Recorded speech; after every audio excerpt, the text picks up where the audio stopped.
Well, we all know that our forest is depleting at a very fast rate.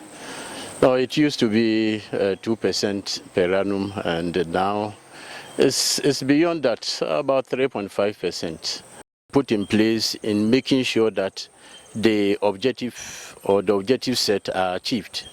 And with this, you could see for most of them the monitoring aspects that the FC is putting in place to make sure that especially the illegal operations, in the forest, is minimized or eliminated. So if you have policies and then you implement them, then in that case, you in effect achieving your aim. But in a situation where some documents are developed and then they don't do the proper monitoring, to help especially Ghanaians or stakeholders involved, then the problem continues to persist. Are we foreseeing the continuous depletion of the forest if these policies are not well implemented and monitored? Yes, for the implementation, if they are not implemented and then monitored, yes, it will continue. But looking at what is happening now, we could see that, yes, the implementation is in place, monitoring is ongoing, and if we all support them, because that is one thing I could see from some localities where the Forestry Commission, some of them are fighting them because they also want to, earn living, by all means, even though it's illegal. But thanks to Forestry Commission that for that particular policy, it is implementing, it will be implemented to the latter to make sure that at the end of the day they achieve their objective. In this case, then we will be able to revive or bring the forest back. But if somewhere along the line they are frustrated and then they leave things just like that, then I'm afraid the communities or those stakeholders who are there will take over.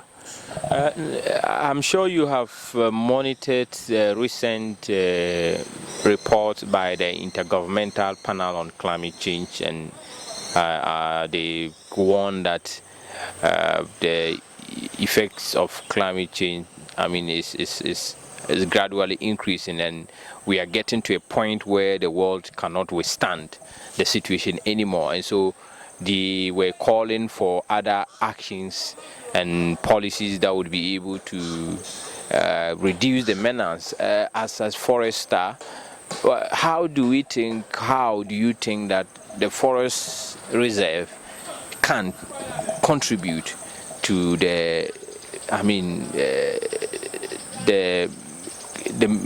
can actually contribute to this particular action that they are talking about? How can it militate against the effects of climate change? Well, if you continue to deplete the forest by illegal means, then there is no way we will be able to, bring the forest back. But here at the moment, you could see that afforestation, plantations, establishments is going on.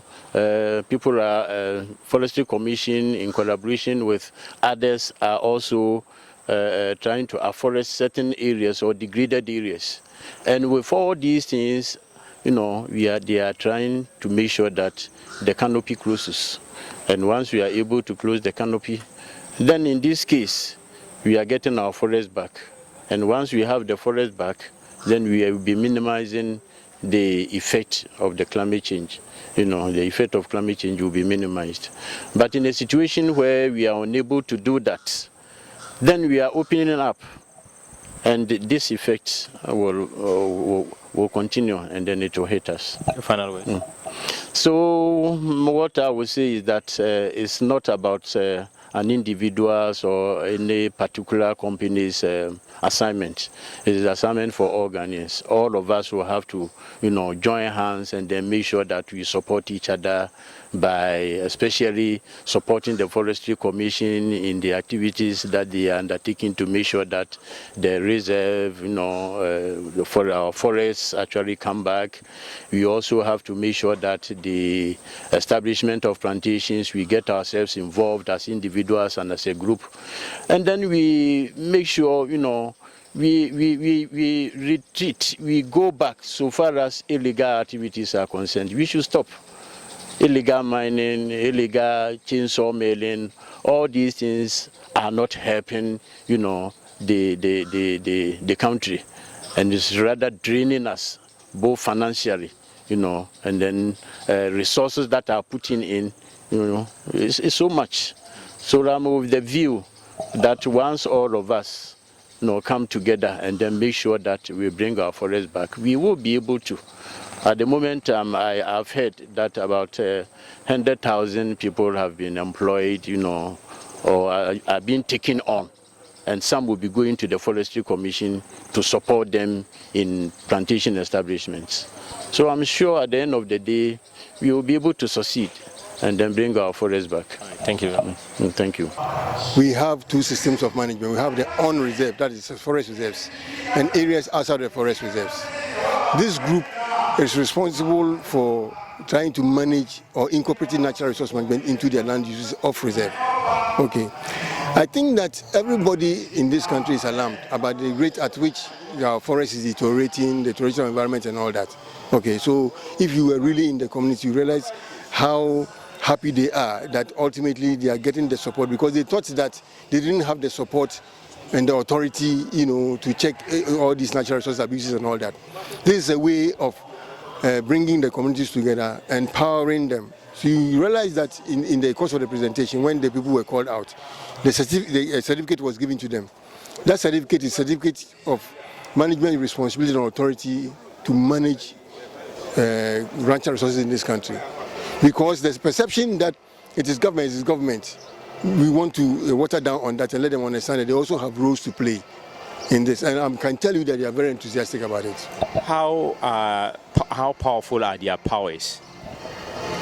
They have every authority within the creamers to ensure that best practices are observed. Say, for instance, if say a timber contractor is given concession in any of the creamers, the permit is given. When by their constitution and by the bylaw that will be promoted later, when they go, they must necessarily see the criminal executive authorities that yes, we have a concession here, we want to log, and then they would ensure that all the standards accompanying the permits will be followed.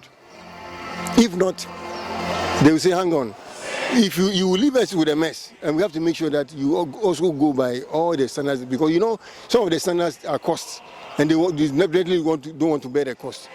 But then if these people do not ensure that the property is done, they will leave them with a mess. And so they are aware that they have to do that. In one of the communities, they call it Aramochekrum, in the Boin creamer, the contractor went there with a permit and they looked at it and said, well, yes, we appreciate that the government has given you the permit to bring it here. But we also need you to do XYZ for us, because when you bring heavy machinery and trucks and you spoil our road, so fix our bridges. Otherwise, you don't cut your timber here. So these people, how were they selected? How were you able to recruit them? Were they picking from the communities in which we have these forest reserves? No, there are no communities within the forest. There are communities outside the forest reserves.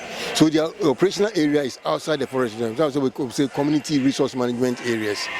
What it is that if you take Boy Community Resource Management Area, for instance, the communities are 44. We had to mobilize them by what we call collective action. So we went there and did a profiling of all the communities they're in. And then we began to group them into what we call the community resource management committee areas. We look for a number of communities, 1, 2, 3, 4, that have some kind of collective action. Could be because they are coming from the same traditional area, for which reason they are governed by the same land tenure system. Or it could also be that, because of they have social engagement in terms of maybe funerals. So when there's a funeral, we have 3, 4, 5 communities where they do their funerals, and so they have some kind of rapprochement.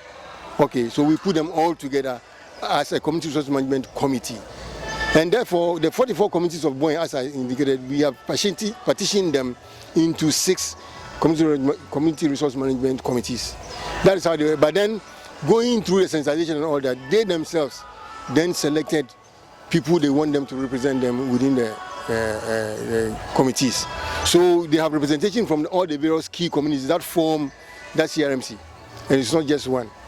Then when all these community resource management committees have been formed, because it's a large area covering about 44 communities, then they will form, they will take representatives from each of the community resource management committees to form the Creamer Executive Committee, which was inaugurated today. So no, it's something that is indefinite, except that by their constitution, we have these executives today. The constitution says that they serve for 2 years. After 2 years, they can go a second term. Others have 3 years, others have 4 years. It varies from one place to another. And then, so every routinely, 2 years, 3 years, they have to go and nominate new people, to form the criminal executive committees. But what it is that even in the criminal executive committees, they are representing their criminal community research management committees. So you have to work so hard that if you want to be there again, your CRNC should nominate you. So that you can be accountable to them. So if you go and then you think that now you are up there, but the next time they can tell you, we are not nominating you to go there. So those are some of the checks and balances that are there. Your final. Yeah, my final words is that we are only hoping that this initiative, this opportunity has been given and they will grab it. And I am very enthusiastic that they work at it. We also still have responsibilities. Not that we are finished and the is done. We need to support them because it's young, they are crawling, we need to help them to walk, to be on their feet. Indeed, the greatest challenge that we have witnessed with all this is that, it involves some administrative costs, moving from one place to another and all that. And so within their constitution, what have they've outlined a number of areas where they can possibly get, some money to run the creamers. But we are also hoping that before the project ends, we would have set them up, particularly with the livelihood issue, so that the economic boost could be broadened a bit for them to be able to generate some revenue on the basis of which they can also offer something to their creamers. Thank you very much. Thank you very much. Let me start by saying that the Forestry Commission, per its mandate, has been trying different interventions to be able to conserve the forest. One of these interventions, and very important, is the engagement of community, is to protect and then conserve and manage the utilization of the forest and wildlife resources. And the Commission has been working tirelessly to do this. What it is that as the deforestation increases, it means probably that maybe there are different ways and then different schemes are being used to impact on the forest. What the Commission does is to find ways and means and improve its systems and then allocation of resources and both material and men to be able to deal with this menace. Adding to that is the recent menace of galamsey, which has added to it. It used to be farming, it used to be wildfires and then chainsaw, but then galamsey has also added to it. But the Forest Commission is poised to deal with these issues. We also think apart from all the people we have, like the forest guards, and then sometimes engaging the military when the stakes are high, the one key area that we continuously want to deal with is the engagement of the local communities and then the chiefs and people who are closer to the various forest reserves, because we believe that community engagement is very key to protection of any natural resource, because they are closer to the forest and they are always there. The other thing is that when the forest deteriorates, they are the first people who are likely to be impacted upon. When there are benefits from the forest, they are also going to benefit from the forest. So we continuously would always want to engage the chief and other stakeholders on the fringes of the community, so that they will help us in protecting and conserving the forest. So what you are seeing today is a committee that has been formed through a program we call the Forest Investment Program. So these people are people who have been selected by the community itself, the chiefs and people people have selected these people, and we have trained them over the period. We've gotten them an office and an area so that they will assist it in managing the forest. Particularly, they'll be focusing more on the off-reserve areas, and then they will continuously be trained and monitored, and then they will, because they are closer to the forest, they would also be able to pass on information and help us in managing those areas. Key is that without community involvement and the sense of ownership by the community, you can't police every tree. These are things that you Galamsey started long ago with maybe holes and mattocks and those things. This time is happening with what's the name, excavator. So the stakes have changed. Every time those who are impacting negatively on the forest are changing their ways. Their modus operandi is changing. The commission continues to have to improve upon this system and find ways to go about it. So this is one of the areas we are looking at, engaging them, getting the people from the community, people who are of good standing and known by the chiefs and people themselves, and then they would be able to assist us. And this time there's training. This is the first time they are having an office, so that they can keep records. We can monitor what is going on. They are then, as you came here, you saw all the Omahini, the acting president of the Aowin traditional area himself was here. He signed the documents, and then all the bylaws, and the people themselves, where everybody is involved. And they are, don't forget, they are very much concerned, because you saw the amount of money that was paid by Samates alone today, which is a signal to them that when they protect the forest, and then the people who are rightfully harvesting from the forest will pay their social responsibility agreements, and then taxes, and all the things that they need to improve the lot of the community. You heard the DCE here was hammering on the same thing. That's the MCE, the MP, the deputy minister himself was here to talk about some of this. Key among the issues is that you cannot police every tree from the commission. We need engagement. All the stakeholders must be involved, and most importantly, the chiefs and people who are fringing the forest, they are key partners in the. Finally, what do you expect from this group? This group, we expect them to be, now we have trained them, we expect them to be able to help us get information, and not like whistleblowers, but they'll be able to advise, because they are staying there. They are staying closer to the forest. When a new road is made, when a new track moves, all those things will be available to us at real time, rather than maybe you sitting in Accra and hearing some information and driving to this place. We have the district managers, we have some forest guards, but they are not enough to police the whole place. If most of the time those who are going to the forest would pass through a village or a hamlet or a community close to the forest before they go into the forest, and then these people would see, and once we create some sense of ownership, they will be interested in helping to deal with this menace. Thank you very much. Okay. I'm Justice Shen, Forest Coordinator of Samates Timber and Plywood Company Limited, and we were here to present to the communities our SRA for 2017 and half of 2018. The SRA is 5% on stampage. It's a statutory payment that we make to communities close, the fringe communities close to the forest reserve. And they also have a responsibility, as we pay, they also have the responsibility to protect the forest, because they are closer, and if there's any eventuality, they are the first to know and the first to act. So it's reciprocal. They have a responsibility to protect the resource by so doing. And we pay always, to the communities for them to support. But beyond the 5% statutory payment, we also do a lot. We do road maintenance almost 2 or 3 times every year in our catchment area.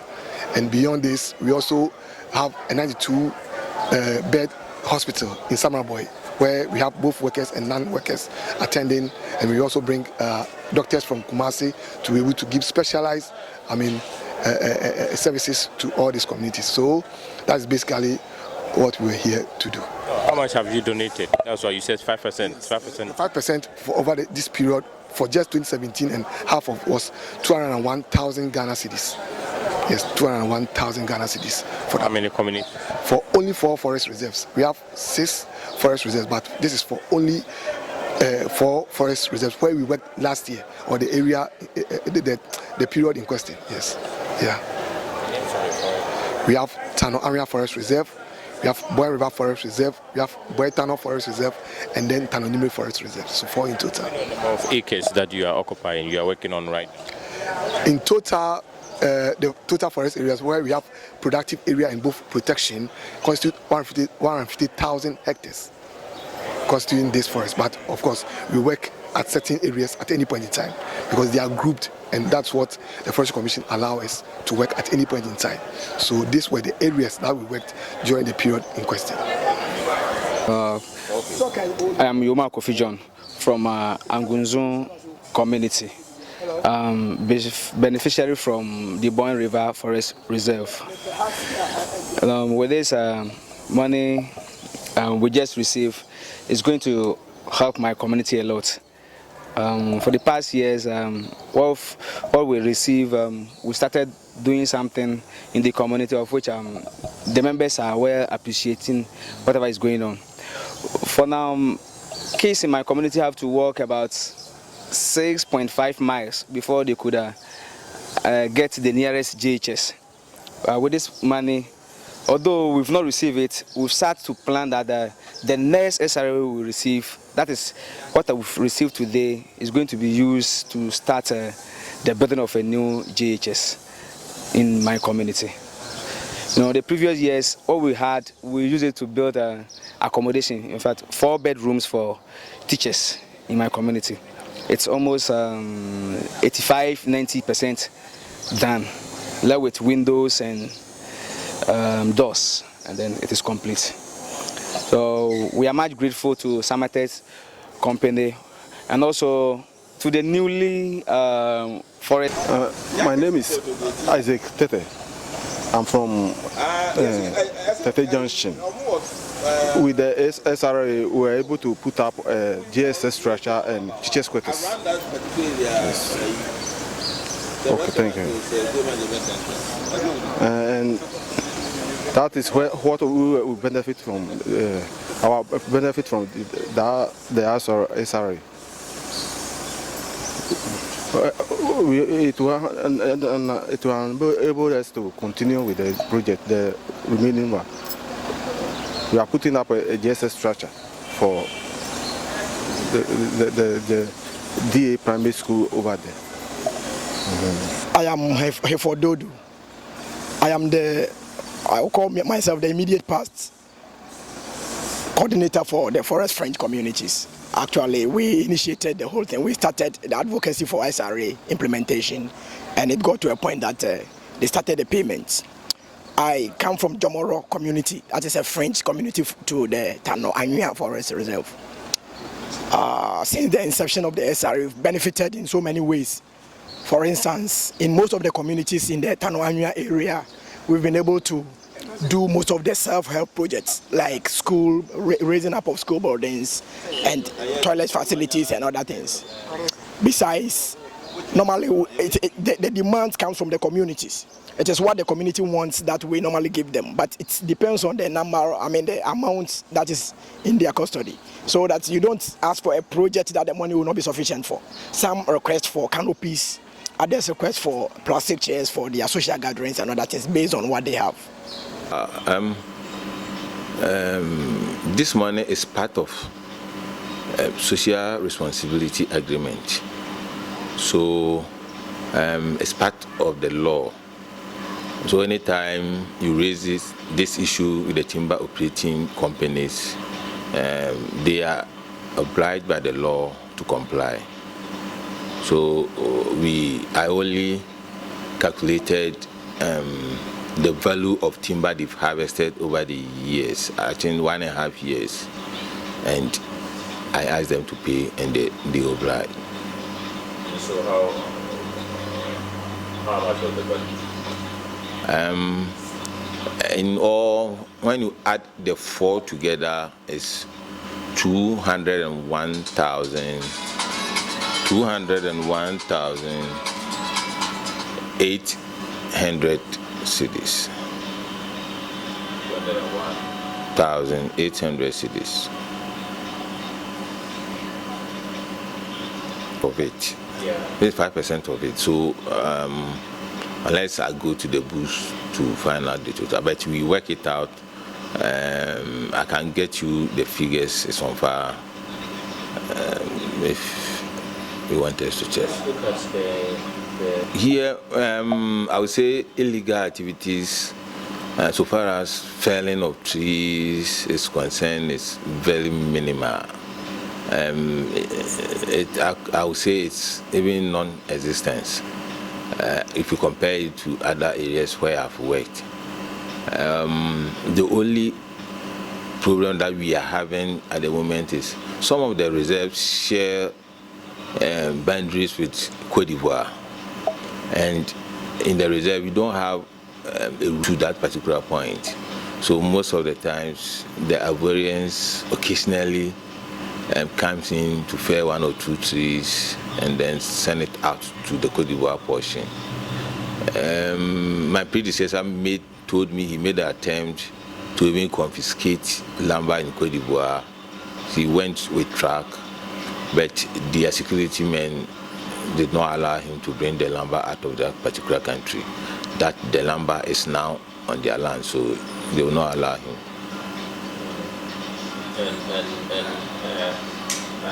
Yeah. Where you realize that you share the boundaries with Côte d'Ivoire, has it really affected your operation in any way? Yeah, you know, we plan harvesting. So when I mean, what I mean is that we know where the contractor is working, from which side to which side at any particular point in time, and we know we do stock survey. That is, we go in to take stock of the trees of that particular area. So it's normally a problem when you know you have set trees there and you give it out and the contractor goes and some of the trees are missing, especially be taken by the Ivorians. We are trying our best to stop that.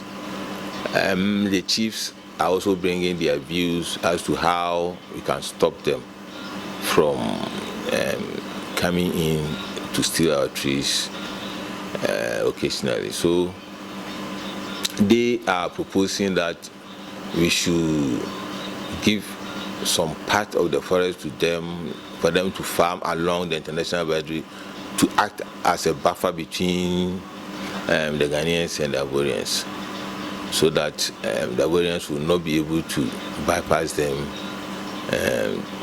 to our forest reserve. This is a suggestion that they are making in a way. So the social responsibility. Let me say, social responsibility agreement is basically an agreement between the timber operating companies and the communities in which they are operating. And in the social responsibility agreement, we have 2 portions of it. One specifies the code of conduct, how the timber operator is going to operate, and the other one is social obligation. That is the timber operators, what is going to do to help the community. And in social obligation, normally the timber operating companies offer monetary help to the communities. And in our act, the law says that that aspect should not be less than 5% of the value of the trees. So when the money is collected from the timber companies like this, it is paid into the communities' accounts. All the communities, all the French communities or the communities around the forest reserve, they have opened an account. The money is paid into the accounts, and then the leaders sit down and then use the money as to the needs of the community. The communities have their needs, but when you rank them they know what they need most. So whatever the amount to be able to cover, they use it to undertake it. If the money is not sufficient to complete whatever project that they are going to undertake, they apply to the district assembly for support, and their money helps them as a seed money to, get support from the district assembly also. Yeah, my final words is, what I would say is that we need support. Without the communities, there's nothing much that we can do. We are few, and we always tell the communities that they have to help us. So the money is some form of incentive for them to come to our aid to help us. I know once they are seeing this money, their language is going to change from we don't get anything, we don't see anything from the forest, to let's help the Forestry Commission to protect the forest, because if the forest is protected, this money is sustainable. They will be able to receive the money yearly or in perpetuity, let's say. So we are appealing to the communities to come to our side and let us protect the forest so that they can continually enjoy the benefits that the forest provides. So you think that if these social responsibility agreements are being fulfilled, the community wouldn't invade the forest? Yes, the community should not invade the forest, because whatever needs that you want, you can use the money for.